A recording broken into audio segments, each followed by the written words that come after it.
Some frequently asked questions on legislative measures on consent. What are so-called uncontested bills? Joint Rule 22.1 deals with consent calendar uncontested bills. Joint Rule 22.1 provides that each standing committee may report an uncontested bill out of committee with the recommendation that it be placed on the consent calendar on the floor.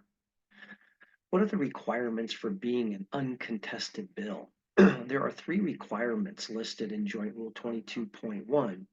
First, that it passed committee by a unanimous vote.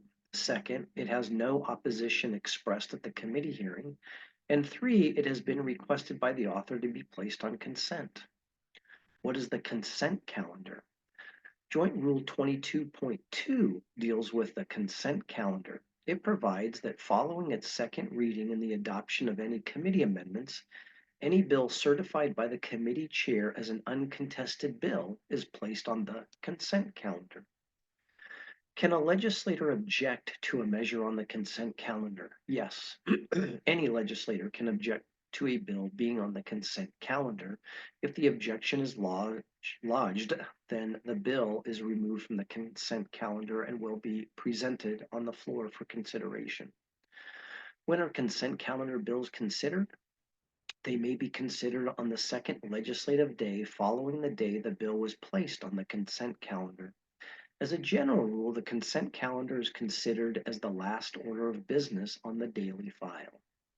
Are consent calendar bills debated? No, a bill on the consent calendar is not debatable. What is special consent? The Senate utilizes a special consent calendar. Basically, the requirement for a bill to be on the Senate special consent calendar is that there's no opposition and that both party caucuses have a support recommendation on the bill. When is the special consent calendar voted upon? It's designated with a date upon which the measures will be voted on by the state Senate. What is batching? Batching means putting together a group of bills for consideration in a single motion or vote.